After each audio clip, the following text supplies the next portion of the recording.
Hi everyone, welcome back to my video. So let's do a grammar tutorial. Penguins in Antarctica can't avoid the throngs of human tourists. So I can split this sentence into a noun phrase that acts as a subject and a verb phrase that acts as a predicate. So we're going to split the subject, into a noun phrase that's the head. So penguins, which is a regular noun. And then in Antarctica, I'm going to treat this prepositional phrase as an adjective that modifies penguin. So we have the preposition in, and then the object of the preposition, which is the proper noun Antarctica.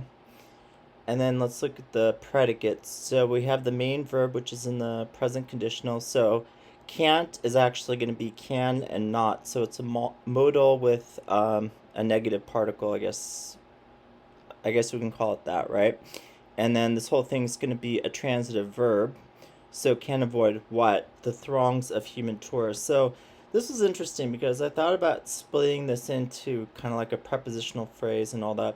But I think, so I've been taking these sentences out of Doing Grammar by Max Morenberg. And I think in this case, we can treat this whole thing, throngs of, as kind of like what he calls a pre-article. So this kind of comes before human tourists. So basically, they're saying penguins in Antarctica can't avoid what? Human tourists. So this just kind of adds like a quantifier to it, right? So so we have the regular noun phrase. So humans can be a noun that acts like an adjective and modifies tourists. New Hampshire is the state with the first presidential primary. So this was an interesting one to kind of parse.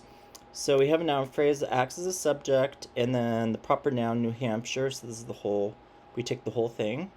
And then the predicate has the main verb, which is in the present tense, and it's just the verb to be is. And then this whole thing is going to be a predicate noun, a noun phrase. And the head is going to be the state, so we can split that into a determiner, and which is a definite article, and then state, which is the kind of like main noun.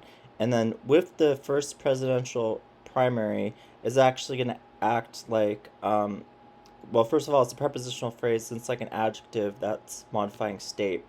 So with is a preposition, and then we can kind of analyze this tree. So this is going to be a noun phrase that acts as the object of the preposition. So we have the determiner, which is the definite article the, and then first presidential primary. So first is actually an ordinal number, like first, second, last, and that falls in the determiner category. And then presidential is going to be an adjective which modifies the noun primary. So this was really kind of fun to solve. So let's look at the next one. So the next one was kind of hard, but let's take a look at it. The peak covered with new snow attracted most of the skiers. So we're gonna take the sentence and split it into a noun phrase, which is the subject. So that's gonna be this whole thing's gonna be the subject. The peak covered with new snow. And then we have the verb phrase that's going to be the predicate. And so let's take a look at this. So the head's going to be this noun phrase, the peak. So we can split this into the definite article, the, and then peak, which is a noun. And then covered with new snow is actually a past participle phrase, and that's going to act like an adjective that modifies peak. So, and it's a transitive verb. So this is interesting because if you actually kind of recreate the sentence, it would be, well, what covered the peak with snow? So you could invent like a subject, like the storm, right? The storm covered the peak with new snow, right? So if you think about it that way, the peak covered what?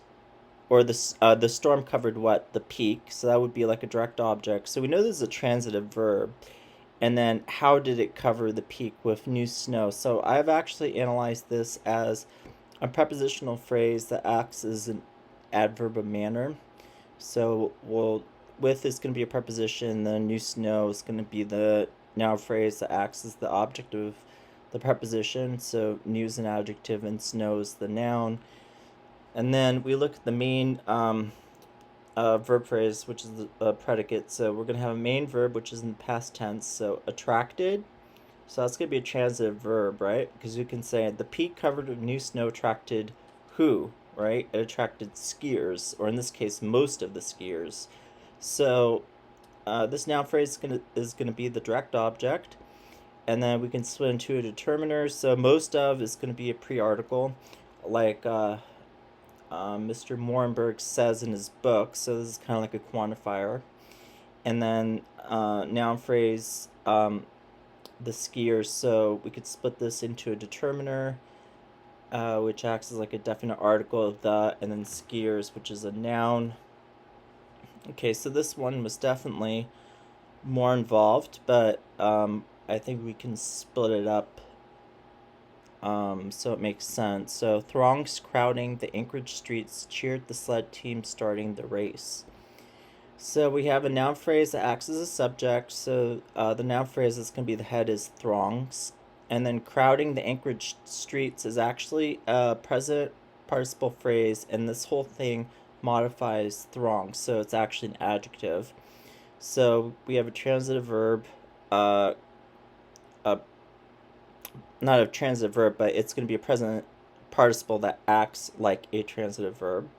Crowding what? The Anchorage streets. So I can analyze the Anchorage streets as a noun phrase, which acts like a direct object, and then we have the definite article, the, and then Anchorage is a proper noun that acts as an adjective, which modifies streets.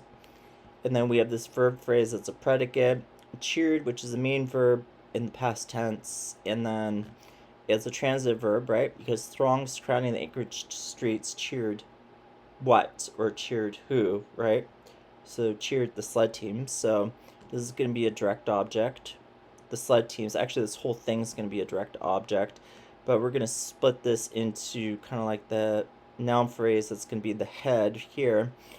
So we have the determiner, definite article, the, and then sled teams is going to be a noun that acts like an adjective, which modifies teams. So starting the race is actually going to be a present participle phrase that's going to be an adjective that modifies teams. So we can modify this.